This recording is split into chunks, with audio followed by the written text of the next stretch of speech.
주셔서, 다음 연사님은 저희 오이 박사의 멘토이시고 항상 좋은 말씀과 정보와 그렇게 결기 있는 말씀해 주시고, 정말 처음 오이 박사 첫 집회부터 지금까지 항상 저희 집회에 참석해 주시는, 설명이 필요 없는 곽성문 대표님 모시고 말씀 듣겠습니다. 오늘 핸드폰 2번 넘어졌습니다. 네, 안녕하십니까 우리 애국 시민 여러분. 지난주에 며칠 전에 있었던 일 중에 가장 큰 일이 여러분 다 기억하시죠? 어쨌든 대통령 취임식이었습니다. 그날 박근혜 대통령이 참석을 하셨는데 여러분들도 아마 느낌이 계셨으리라고 믿습니다. 어떻게 느꼈습니까? 취임식 맨 앞줄 정중앙에 딱 앉아 계신 박근혜 대통령님을 뵈면서 어떤 느낌을 가졌습니까? 저는 있어야 할 분이 와 계시는구나 그런 생각을 가졌습니다. 아마 많은 분들이 동감하시려 믿습니다. 딱 앉아 계신 그 모습을 보면서 저분이 탄핵됐지, 4년 10개월 동안 감옥에 갇혀있던 분이지, 아마 그 생각이 여러분 별로 나지 않았을 겁니다. 전직 대통령, 우리 보수 대통령 딱 와 계시는구나. 그럼 저분이 저렇게 저 자리에 앉아 계셔야지. 아마 그리고 반가웠을 겁니다. 근데 또 한 가지, 그 앉아 계신 모습, 특히 선글라스를 끼고 딱 정확한 자세로 앉으셔서 박수를 치시고 웃는 모습, 여러분 박근혜 대통령의 포스를 느끼지 않았습니까? 저는 딱 느꼈습니다. 대단했습니다. 선글라스, 그 간단한 소품인데요, 그 선글라스 낀 그 모습 굉장히 여러분 인상적일 겁니다. 왜 인상적일까요? 첫째, 박근혜 대통령을 오랫동안 봐온 우리도 선글라스 낀 모습을 별로 본 적이 없었습니다. 왜냐, 항상 대중들과 만나고 대중과 소통하는 그런 공식 행사장이기 때문에 민얼굴로 맨낯으로 항상 국민을 대했거든요. 근데 아마 이번에는 1시간 이상 최소한 본인이 그냥 혼자 앉아서 정중히 되어 있는 입장이니까 아마 선글라스를 끼신 것 같습니다. 그런데 이 선글라스 끼게 된 이유를 제가 사실은 접근을 통해서 들었습니다. 그 아무런 다른 이유가 없어요. 그냥 준비예요, 준비. 대통령 본래 준비성이 치밀하신 분이에요. 내가 가는 행사가 어떤 자리냐, 그럼 어떻게 드레스를 입고 가는 게 좋냐, 드레스 코드가 어떠냐, 또는 행사 날씨가 어떠냐, 어떤 복장을 해가 가야 되느냐, 또는 그 행사의 성격에 따라서 여러분 아시죠? 유명한 박근혜의 전투복, 박근혜 대통령이 바지를 입고 나갈 때는 항상 센 발언과 어떤 싸움이 있을 때라는 거 아닙니까? 준비를 하는 과정에서 그날 날씨가 어떻고 한데 아마 햇볕이 비치는 아주 화창한 날이다. 1시간 이상 계시면은 좀 힘드실 거다. 근데 아시다시피 좀 대통령은 아직은 환자입니다. 그리고 그냥 보셨지만은 선글라스를 벗었을 때 얼굴 위에 윗부분이지만은 많이 부어 계셨지 않습니까? 그리고 걸음걸이도 불편했습니다. 그리고 또 어떤 분이 화면 중계방송되는 이 손부분을 확대해서 봤더니 관절 마디마디마다 이 뼈가 붉어져 있었습니다. 이거는 관절염을 오래 앓으신 분들에 나타나는 특징입니다. 그러니까 그 5년 가까운 그 독방 생활이 얼마나 고달팠겠느냐 하는 것을 다시 우리가 요출을 해 볼 수가 있습니다. 그리고 조명이 밝지 않고 밤에도 조명을 킨 채로 주무셔야 하는 그 옥중 생활에서 5년 가까이 계셔서 시력에도 여러가지 좀 지장이 있고, 바로 그렇게 해서 그 준비 목록에 선글라스가 하나 들어가 있었을 뿐입니다. 그리고 햇볕이 부시니까 선글라스 꺼내서 쓴 것밖에 없어요. 그 선글라스 김정숙이 좋아하는 명품 아니에요. 아주 흔한 국산 선글라스입니다. 그러나 정면에 앉아 계시는 이른바 VIP들 그 한 1000여 명 중에 선글라스 끼고 있는 분 딱 한 분밖에 없죠. 그래서 더 돋보인 건 왜냐? 대통령 취임식에 참석했다. 내 VIP로 앞줄에 앉아있다. 텔레비에 비칠지도 모른다. 그런 중압감 때문에 어느 누구도 선글라스 낄 수가 없었고 가진 분이 없었을게. 그러나 박근혜 대통령은 자기의 형편에 맞게 선글라스 끼고 앉아 계신 그 모습이 굉장히 내리에 박혔던 것 같고, 그 하나로서 본인이 있을 자리에 앉아 계셨다는 그 강력한 포스, 나아가서는 그 아우라가 비쳤다 이겁니다. 저는 그렇게 느꼈습니다. 저만 그렇게 느꼈을까요? 그리고 특히 배움을 할 때 그 말썽 많았던 김건희가 대통령을 친히 모시고 내려가는 그 광경이 또 흐뭇하다는 분들이 많았습니다. 김건희가 왜 그렇게 했을까요? 왜 그렇게 정중하게 배웅을 했을까요? 이것도 좀 논리적으로 따져보면 김건희는 이른바 커머너 컨텐츠라는 컨텐츠 회사를 하면서 많은 이벤트를 치러봤기 때문에 그런 이벤트 연출에 굉장히 능숙한 연기자라는 사실 뿐만 아니라 김건희는 그날 하얀 화이트 드레스 코드로 나왔습니다. 순백색 새로운 출발을 의미하는 코드로. 그때 김건희가 박근혜 대통령을 그렇게 정중하게 모심으로써 김건희는 한순간 같은 동급의 퍼스트 레이디로서 스스로의 가치를 올리는 역할을 충분히 해낼 수 있었던 것입니다. 바로 그런 점에서 김건희의 연기력과 연출력이 돋보였다는 생각을 합니다. 그런데 저는 그렇게 느꼈습니다. 그 윤석열과 김건희 부부가 차를 타고 갈 때 그 정중하게 하는 그 모습을 보면서 단순히 대통령에 대한 예우만이 아니라 내가 앞으로 걸어갈 이 5년이 굉장히 험하다. 정말 내가 대통령께 어려울 때는 도움을 요청할 것이고 대통령께서도 도와주시리라. 그런 어떤 간절한 염원이 많은 두 분의 그 배웅하는 모습에서 있었던 게 아닌가 하는 생각을 갖게 됩니다. 자, 윤석열 취임했습니다. 취임사에서 자유를 35번이나 외쳤다 그럽니다. 자유민주체제를 주장했고 자유민주체제를 기반으로 한 시장경제를 주장했고 그 시장경제를 통해서 성장이 이루어지고 기업이 활성화되고 대한민국의 번영을 얘기했고 심지어 자유민주주의 체제와 시장경제 그걸 해서 한미동맹을 통한 남북관계의 안정까지 평화 얘기까지 나왔습니다. 저는 이 내용이 굉장히 중요하다 생각합니다. 왜냐하면 선거기간 내내 우리들은 윤석열의 정체성에 대해서 많은 질문을 던졌습니다. 너 과연 우파냐? 너 좌파냐? 원래 좌파느냐? 너 자유민주주의 체제에 대한 신념을 갖고 있느냐? 많은 의문을 던졌습니다.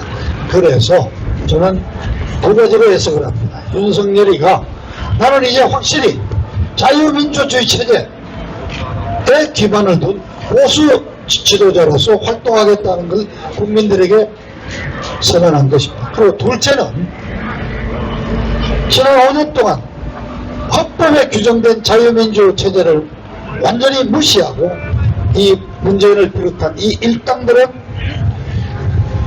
김일성의 주체 사상에 빠진 그 이념을 토대로 그 30년 전 주체 사상에 빠졌던 그 이론을 토대로 대한민국을 망쳐왔습니다. 바로 그래서 대한민국을 정상화하는 길로 가장 기본이 자유민주체제의 신봉이고 자유민주체제에 대한 확실한 선언이라고 저는 다짐했기 때문에 그런 내용이 나왔다 생각을 합니다. 그렇습니다. 이번에 그 윤석열의 취임사는 역대 대통령들의 취임사와는 많이 달랐습니다. 역대 대통령들은 물론 그러한 자기 어떤 신념과 소신을 밝혔지만은 분야별로 안보, 경제, 정치, 사회 분야별로 어떤 국정 방침을 펼쳤습니다. 그러나 사실 이번 윤석열의 취임사에는 그런 강론은 배제가 됐습니다. 아마 그 국정 이 기조 방침에 대한 어떤 그 시정 방침은 월요일 16일 국회 첫 본회의 첫 시정 연설이 준비되어 있는데 아마 그 자리에서 발표를 할 것으로 저는 기대를 합니다. 자, 그래서 출발은 좋았다. 그러나 윤석열 오늘 저는 이런 두 가지를 토대로 해서 앞으로 박근혜와 윤석열이 어떤 관계를 맺게 될 것이냐는 이 부분은 나름대로 오늘 좀 과감하게 예측을 좀 해보고자 합니다. 자, 윤석열 즉 출범을 했습니다만은 굉장히 어렵습니다. 지난 코로나 사태 극복을 위해서 우리나라뿐만 아니라 전 세계적 돈을 막 풀었습니다. 엄청난 인플레 압력이 나오고 있습니다. 더구나 거기에 러시아의 우크라이나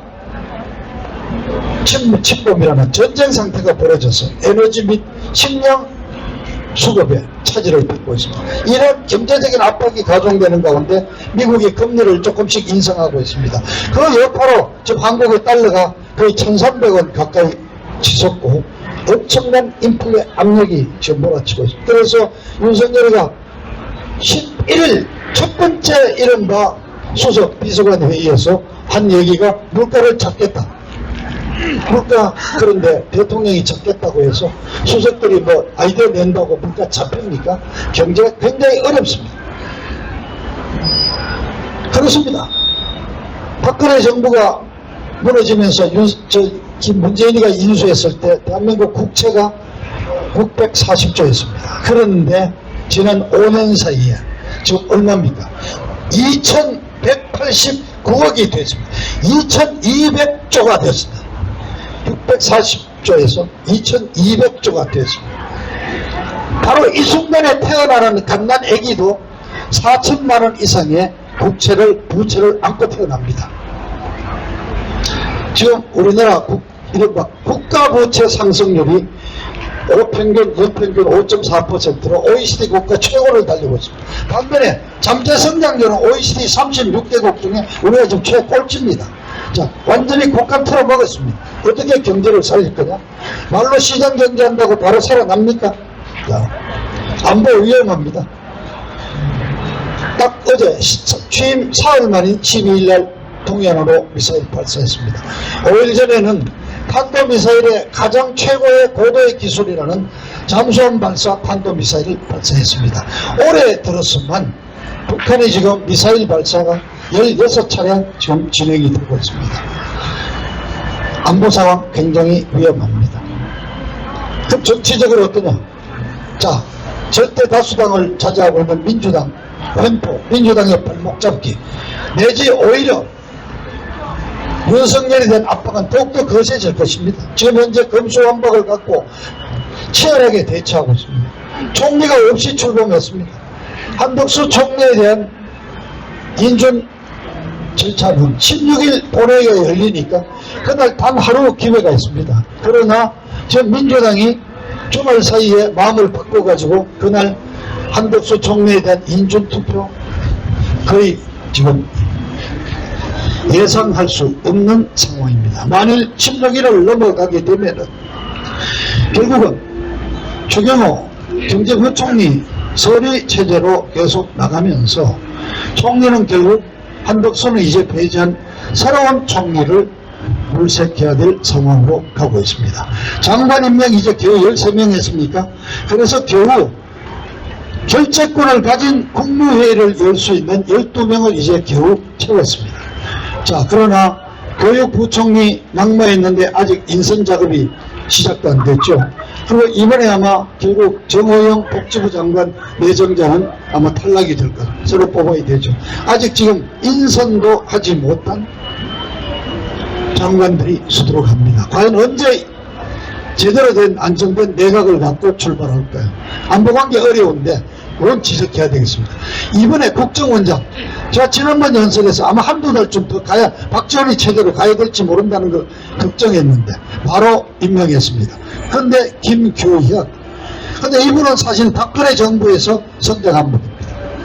미국 주미국장을 지내고 박근혜 대통령이 외무부 차관도 선전시켰고 그 이후에 청와대 안보수석을 거쳐서 안보실장까지 지낸 전형적인 외교 관료이자 박근혜 정부에서 성장한 사람입니다. 이 사람을 김규현 실장을 박지원의 후임으로 국정원장에 바로 신속하게 임명해서 바로 관련 임명을 했다는 사실은 굉장히 마음 든든한 바가 있습니다. 저번 온 이상 남북관계에 있어서는 최소한 당시 여러분 기억하십니까? 박근혜 대통령 때 개성공단 폐쇄해버렸지 않습니까? 네. 개성공단을 통해서 들어가는 달러 막아버리겠다. 그리고 북한 동포들 먹고 살기 힘들면은 남한으로 탈출해 와라. 우리가 따뜻하게 국민으로서 받아들이겠다고 사실상 북한 체제 해체를 주장했던 그 박근혜 대통령의 기조를 윤석열 정권이 이어받는다는 점에서 안보만큼은 한미동맹 체제를 기반으로 한 이 안보태세만큼은 여러분이 그래도 안심해도 되지 않을까 하는 생각을 갖게 됩니다. 자, 이런 식으로 윤석열과 박근혜 정부 사이는 앞으로도 보이지 않게 상당한 협력관계가 저는 있으라고 봅니다. 자, 지금 현재 윤석열로서는 지금 당장 당면한 건 뭐냐? 이른바 골든타임이라고 제가 표현을 합니다만은 검수완박 그 절차에 따라서 검찰의 수사권이 배제되기까지 남은 이 4개월 동안에 검찰 권력이 약화되는 것을 메꿀 수 있게 어떻게 지금 이 체제를 빨리 안정을 시키느냐는 겁니다. 여기는 상대적으로 즉 170석 가까운 다수 의석으로 횡포를 부리고 폭거를 저지르고 있는 민주당을 어떻게 지금 견제를 하고 좀 자제시킬 수 있을 것인가 하는 문제입니다. 많은 분들이 좀 얘기합니다. 4.15 2020년 21대 총선에서 저질러진 4.15 선거의 부정을 바로 파헤치는 것만이 살아날 길이라고 주장을 합니다. 이미 국토본을 중심으로 해서 4.15 총선에서 부정선거를 통해서 디지털 부정선거를 통해서 당선된 국회의원들 59명의 명단까지 뽑아놨습니다. 그중에는 우리 국힘당 의원도 들어있습니다. 그러니까 철저하게 당시 계산한 어떤 수치에 의해서 민주당 180석 3분의 2 압도적인 다수가 만들어졌다고 주장합니다. 따라서 4.15 부정선거를 밝혀내면은 바로 그 4.15 총선거를 통해서 당선된 국회, 바로 지금의 국회는 가짜 국회의원이라는 것이 드러납니다. 그럼 이 국회는 해산시키는 길밖에 없는 것 아니겠습니까?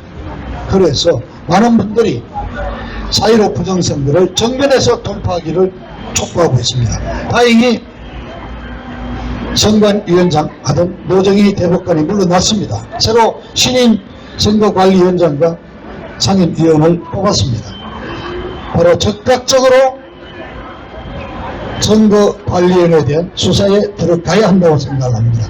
그러면 우선 단기적으로 아마 이번 6월 1일로 이제 2주 뒤에 있게 되어 있는 6일 지방선거 및 보궐선거에서 다시는 선거 장난을 칠 수가 없을 것이기 때문에 어떻게 보면 지방선거의 승리도 담보할 수 있는 중요한 부분이기도 합니다. 바로 그렇기 때문에 지금 다수 의석을 가지고 폭거를 저지르는 민주당을 제압할 수 있는, 견제할 수 있는 가장 최선의 득표약이 바로 20년 4.15 총선의 부정 문제를 정면으로 돌파하는 것이다. 우선적으로 드러나 있는 증거만 가지고 선관위를 적극 수사하고 선관에 대한 수사가 착수되는 것만 해도 6일 지방선거의 공정을 담보할 수 있다. 이렇게. 그러나 이건 굉장히 위험한 문제입니다. 아마 지금 상당히 심각하게 고민을 하고 있을 겁니다. 이건 어떻게 보면은 지금 상권 분립에서 지금 가장 강한 권한을 누리고 있는 저 의회에 대한 전면 선전 보고이자 어떻게 보면은 이게 부정을 밝혀내면은 간단히 그냥 정당 간의 싸움 정도로 끝나지 않습니다. 국민들의 분노가 나오고 국민들이 봉기가 일어날 수 있고 국민들이 들고 나올 수가 있습니다. 부정선거가 발전했는데 부정선거에 대한 책임자들에 대한 처벌은 그저 사형밖에 없습니다. 왜냐하면 우리 4.19 자유당 정권을 무너뜨린 4.19 이후에 부정선거 주동자 2명에 대한 사형이 집행됐습니다. 우리 역사적인 전례가 있습니다. 굉장히 위험한 카드입니다. 어떻게 보면은 정말 엄청난 폭발력을 지닌 카드이기 때문에 윤석열 정권이 지금 어떻게 이걸 돌파하느냐 이른바 만지작 거리면서 지금 신중을 기하고 있을 거라고.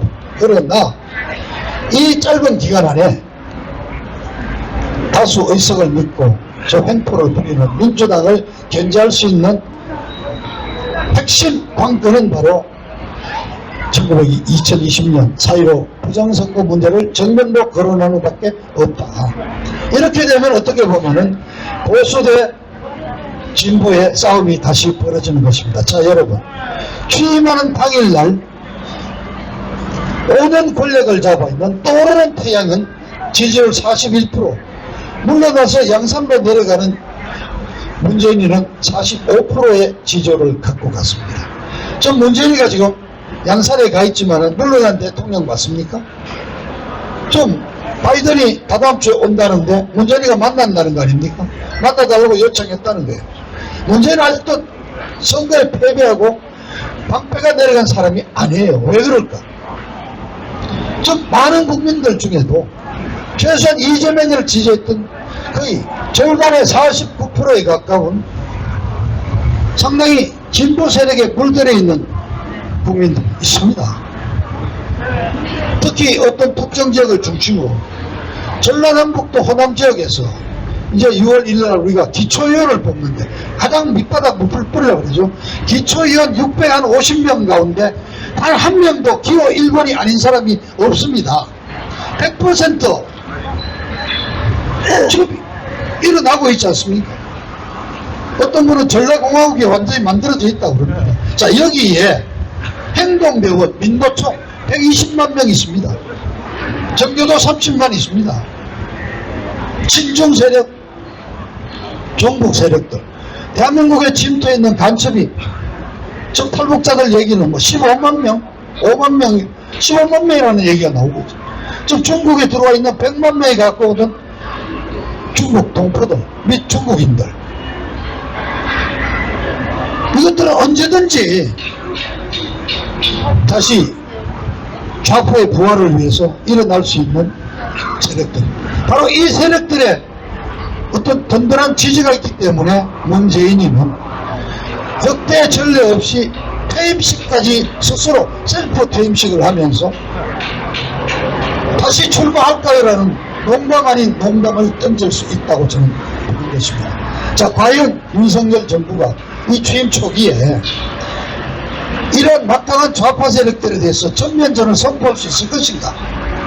바로 이런 점에서 저는 윤석열 정권에 의한 박근혜 대통령 불러내기, 박근혜 대통령 소환은 조기에 일어날 수 있다고 저는 분명히 말씀을 드리는 것입니다.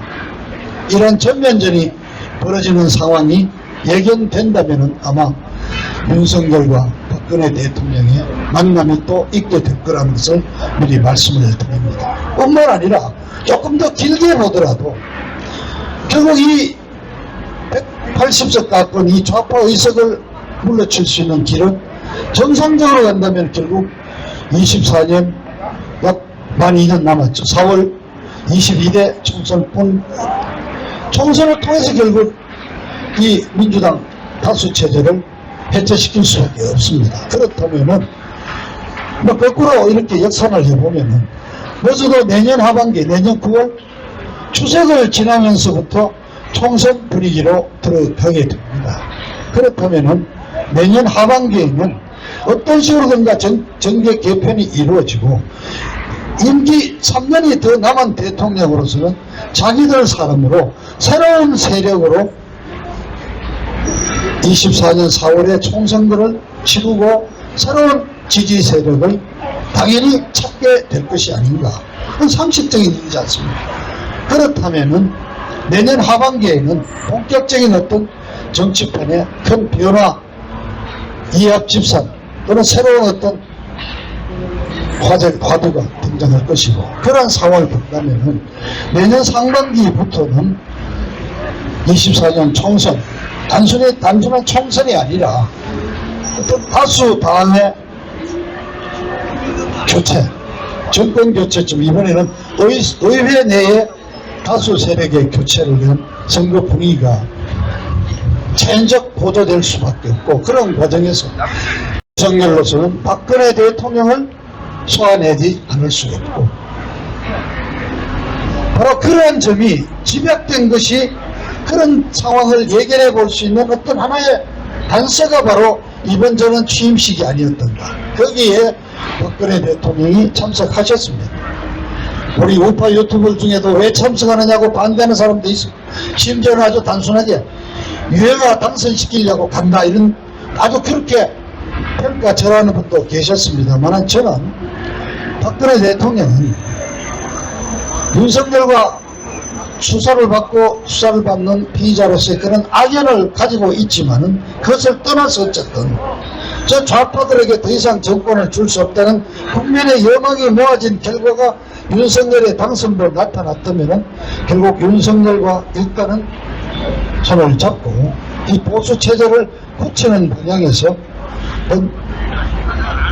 나름대로의 새로운 어떤 구상을 좀 하고 계신 게 아닌가. 바로 그렇기 때문에 그 불편한 몸으로 둥근 그 얼굴로서도 취임식에 참석을 하셨고, 또 그러한 마음을 이심전심으로 받아버린 이 윤석열 부부가 박근혜 대통령을 따뜻하게 배웅하고 맞이했던 그러한 어떤 감정적인 교류가 바로 이번 취임식 그 짧은 순간의 사진 카트를 통해서 드러난 것이 아닌가 생각을 합니다. 그래서 결론을 내리자면은 이번 취임식 박근혜 대통령의 포스는 살아있다, 대통령의 아우라는 그대로 남아있더라는 걸 우리는 확인했고, 앞으로 윤석열 정부에 의한 박근혜 대통령 소환, 박근혜 대통령에 대한 SOS 구조 신호의 발출이 그렇게 먼 시기가 아니다 하는 결론을 내렸다는 말씀을 드립니다. 여러분 경청해 주셔서 감사합니다.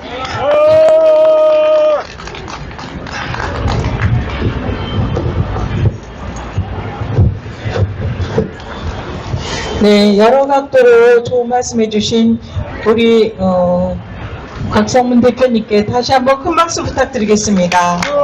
다음에는 오늘 저희 집회에 오셔서 여러 가지로 헌신하시고, 바람 불고 환경도 안 좋고 건너편의 큰 집회에서 많은 소음을 발생했는데도 끝까지 이렇게 저희 현장에서 방송을 해주신 유튜브 대표님들 소개해 올리겠습니다. 존칭은 생략하겠습니다.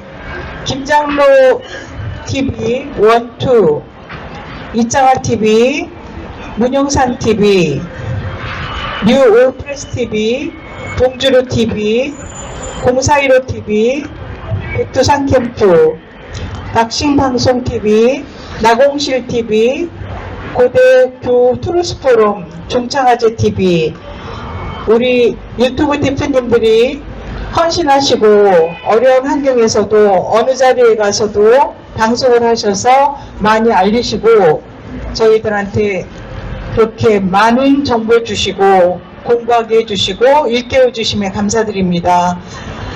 유튜브 대표님들의 헌신과 노력이 오늘날의 대한민국이 그나마 지금 지키고 있는 원동력이 되고 반석이 되었습니다. 감사드립니다. 다음에는 애국가 사절까지 부르고 저희 집회를 마무리하겠는데, 우리 나공실 젊은 동지님이 선창에 맞추어서 저희들이 부르겠습니다.